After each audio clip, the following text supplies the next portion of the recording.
اس تصویر کو دیکھیں۔ یہ شخص 6 سال کی عمر میں ایران کا ولی عہد بنا اور صرف 22 سال کی عمر میں ایران کا بادشاہ بن گیا۔ اس شخص کا نام رضا شاہ پہلوی تھا، لیکن پوری دنیا اسے شاہ ایران کے نام سے جانتی تھی۔ شاہ ایران ایشیا میں امریکہ کا سب سے بہترین دوست تھا اور یورپی یونین شاہ ایران کو امریکن گورنر کہہ کر بلاتی تھی۔ شاہ ایران امریکی وفاداری میں کافی آگے نکل چکا تھا، لیکن یہ اس بات سے بے خبر تھا کہ امریکہ اس کا دوست ہونا تو دور، اس کی دردناک موت کا بندوبست کرے گا۔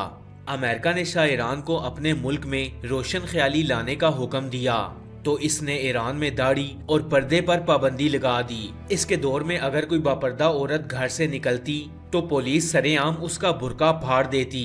شاہ ایران نے تمام گرلز سکولز، کالجز اور یونیورسٹیز میں اسکرٹ کو یونیفارم بنا دیا۔ شراب نوشی، رقص اور زنا فیشن بن گیا۔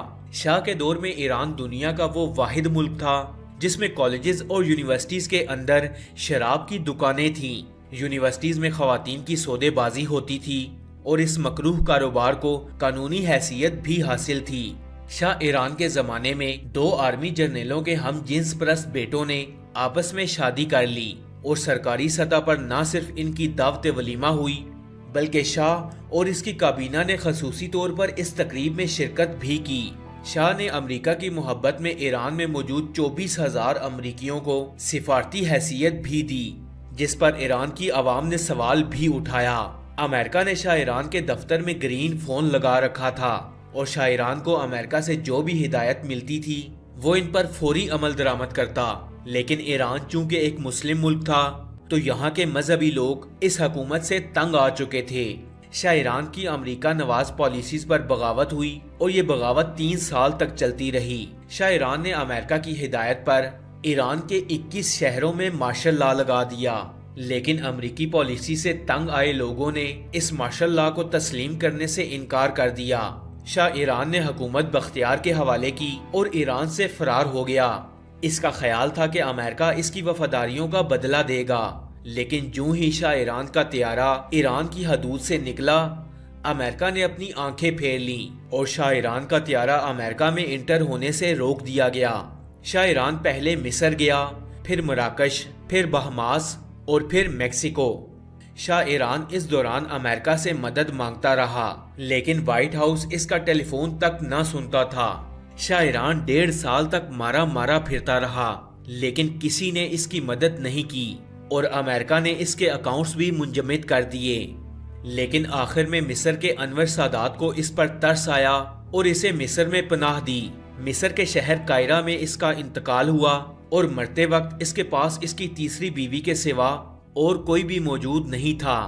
لوگ اس کا جنازہ تک پڑھنے نہ آئے اور اس کے بیڈ روم میں ہی اسے دفن کر دیا گیا۔ فرینڈز، یہ کہانی صرف رضا شاہ پہلوی کی نہیں ہے۔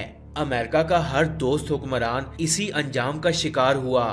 آج پاکستان میں بھی کچھ ایسے ہی حالات پیدا کیے جا رہے ہیں اور پاکستان کے کچھ مہربان یہ سمجھ بیٹھے ہیں کہ امریکہ انہیں ان کی حکومت بنانے میں سپورٹ کر رہا ہے، لیکن یہ لوگ یہ نہیں جانتے کہ مفاد پرست امریکہ تو صدام حسین کا نہ بنا، رضا شاہ پہلوی کا نہ بنا تو ان کا کیسے بنے گا؟ آج امریکہ نے جیسے حالات پاکستان میں بنا دیے ہیں، بالکل ایسے ہی حالات امریکہ نے دنیا کے ایک ملک چلی میں بنائے تھے۔ جب چلی کے آمر جنرل پنوشے نے CIA کی مدد سے اپنے ہی ملک کے ایک جنرل الینڈو کی منتخب حکومت پر شب خون مارا تھا، کیونکہ جنرل الینڈو عمران خان کی طرح امریکہ کو پسند نہیں تھا۔ جنرل پنوشے نے اقتدار میں آتے ہی چلی کی عوام کے خلاف آپریشن شروع کر دیا۔ پنوشے کافی عرصے تک چلی پر حکمران رہا۔ اس دوران پنوشے نے امریکہ کے کہنے پر چلی کے ہزاروں شہری قتل کروائے۔ اپنے ملک میں امریکہ کے کہنے پر امریکہ کی ناپسندیدہ تنظیموں پر پابندی لگائی اور امریکہ کی خواہش پر اپنے شہریوں کے انسانی حقوقوں کی دھجیاں اڑا دیں۔ کچھ عرصے بعد جب چلی کی عوام جنرل پنوشے کے خلاف اٹھ کھڑی ہوئی تو جنرل پنوشے لندن فرار ہو گیا۔ اس کا خیال تھا کہ برطانیہ اور امریکہ اس کی وفاداریوں کی قدر کریں گے، لیکن لندن پہنچتے ہی برٹش پولیس نے اسے گرفتار کر لیا اور اسے نظر بند کر دیا۔ جنرل پنوشے نے اس برے سلوک پر امریکہ سے احتجاج کیا، لیکن امریکی حکومت نے اسے جواب تک دینے کی زحمت گوارا نہ کی۔